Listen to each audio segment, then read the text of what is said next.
अमरोहा का रहस्यमयी बाएं का कुआं।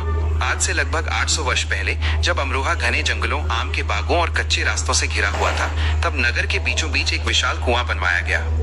कहते हैं कि इसका निर्माण राजकुमारी अंबा देवी ने करवाया था। उस समय किसी ने नहीं सोचा था कि यह कुआं एक दिन पूरे नगर की सबसे बड़ी पहेली बन जाएगा। कुआं साधारण नहीं था, उसकी गहराई इतनी अधिक थी कि जब कोई उसमें झांकता तो उसे अपना प्रतिबिंब भी स्पष्ट दिखाई नहीं देता था। लोग कहते थे कि कुएं की सीढ़ियां धरती के बहुत नीचे तक जाती हैं, मानो किसी दूसरे संसार का द्वार हो। समय बीतता गया।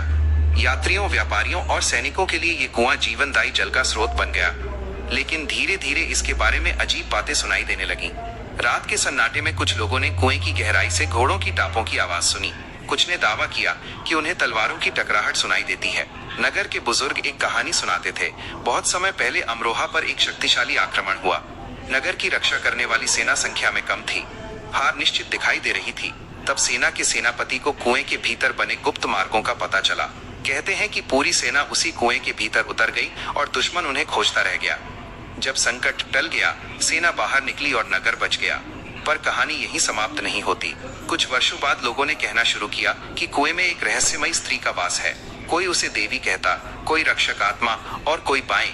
कहते हैं कि वो नगर को संकटों से बचाती थी। कई यात्रियों ने दावा किया कि रास्ता भटक जाने पर एक सफेद वस्त्र पहने स्त्री ने उन्हें कुएं तक पहुंचाया, जहां उन्हें पानी और आश्रय मिला।